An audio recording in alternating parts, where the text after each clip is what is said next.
Otot terbentuk karena kerusakan otot saat latihan atau kita kenal dengan istilah hypertrofi. Kebalikannya, jika otot lama tidak dilatih, maka otot akan menyusut atau kita kenal dengan istilah atrofi.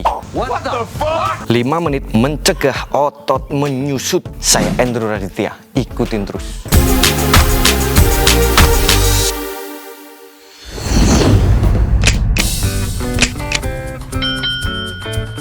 Kalau ditanya supaya tidak menyusut gimana? Ya latihan. Lah kalau nggak ada waktu, lah ya sabar, ini baru mau dibahas. Jika kalian tidak punya waktu untuk latihan secara terus-menerus sepanjang hari, sepanjang minggu, bahkan bulan, kalian perlu mengatur ulang waktu untuk latihan. Tapi jika 2 atau 3 hari kalian tidak punya waktu sama sekali buat latihan atau 3S, super sibuk sekali. Nah pinter, kalian bisa lakukan gerakan ini paling enggak 5 menit aja. Dalam proses pembentukan otot, yang terpenting adalah kontraksi otot. Dan gerakan ini didesain untuk membuat sebanyak-banyaknya otot berkontraksi. Apa hui? Bingung ya? Saya jelaskan detailnya. Mirip seperti flexing. Saat bergerak turun, kalian perlu mengkontraksikan otot back atau punggung dan bahu. Saat bergerak naik seperti squat, kontraksi otot paha, bokong, ditambah tricep dan sayap. Saat di atas, kontraksikan betis dengan jinjit dan kontraksikan otot dada. Lakukan gerakan itu paling nggak 5 menit, ntar juga ngepam.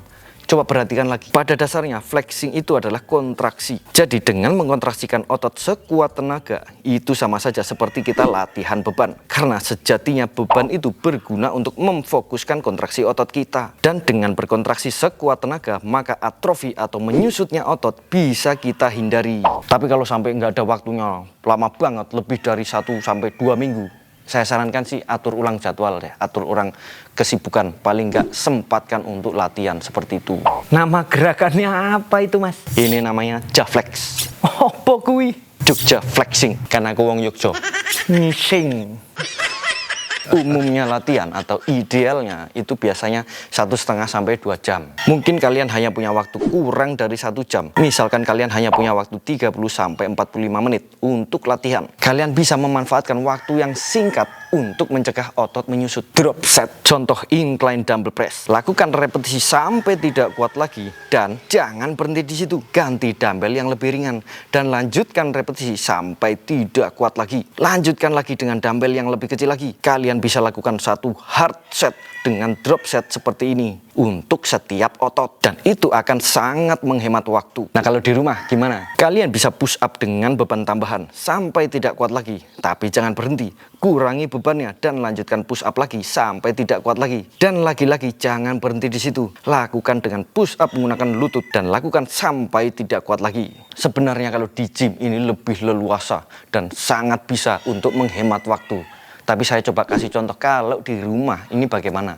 Pull down di gym akan sangat efektif karena kita bisa mengurangi beban saat sudah tidak kuat lagi dengan cepat. Tetapi jika di rumah kalian bisa siapkan resistance band atau bisa kalian bikin dari ban dalam motor. Setelah pull up sampai tidak kuat lagi, kalian bisa lanjutkan dengan menggunakan resistance band. Atau jika tidak punya, kalian bisa manfaatkan negatif pull up dengan melompat saat naik dan kontrol saat bergerak turun. Untuk squat di gym, jika kalian menggunakan barbel sebagai pemberat, ini akan sangat lama untuk melakukan drop set, kecuali ada temannya. Jadi untuk squat, jika awalnya kalian lakukan dengan barbel, kalian bisa lakukan drop set dengan dumbbell. Dan jika perlu, drop set lagi dengan dumbbell yang lebih kecil. Di rumah, kalian harus lebih kreatif. Gunakan beban apapun untuk set pertama dan kurangi bebannya untuk drop set. Kalian bisa gunakan tas jika tidak ada rompi pemberat. Kira-kira seperti itu tips dari saya. Dan ingat, ini untuk masing-masing otot. Jika kalian memerlukan gerakan lain untuk melatih otot yang lain juga, kalian harus mengulangi drop set itu pada masing-masing gerakan. Dan jika di gym, kalian bisa sangat menghemat waktu karena kelengkapan alat. Berbeda jika di rumah, kalian perlu lebih kreatif lagi. Tetapi saya tetap menyarankan untuk lebih bijak membagi waktu supaya kalian bisa latihan lebih intens dan dengan waktu yang cukup tanpa harus terburu-buru. Kira-kira seperti itu. Kalian juga bisa lakukan Jaflex ini setiap pagi. Gerakan ini juga dapat membantu supaya badan tetap terlihat kencang, otot jadi terasa lebih fresh, dan tidak ada ruginya. Kecuali kalian tidak pemanasan dan otot kalian kaku, itu bisa rugi. Semoga tidak terjadi. Intinya, jika tidak dipakai latihan dalam waktu yang lama, jika otot tidak digunakan, maka otot akan menyusut atau atrofi. Jadi, bijaklah dalam memilih waktu untuk latihan. Oke? Sekian dari saya. Jika dirasa bermanfaat, jangan lupa like, subscribe juga biar nggak ketinggalan tips-tips bermanfaat lainnya. Tetap semangat. Sampai ketemu lagi. Buat teman-teman yang mau gabung sini. Workout bareng Indonesia. Komunitas latihan rumahan, fitness, gym, dan kalistenik. Tempat kalian belajar, tempat kalian diskusi, tempat kalian berekspresi. Kalau pengen tanya jawab, bisa tanya jawab di situ. Ntar kalau nggak ada yang jawab, ya saya yang jawab. Tapi mungkin agak slow respon kalau saya yang jawab. Jadi harap maklum.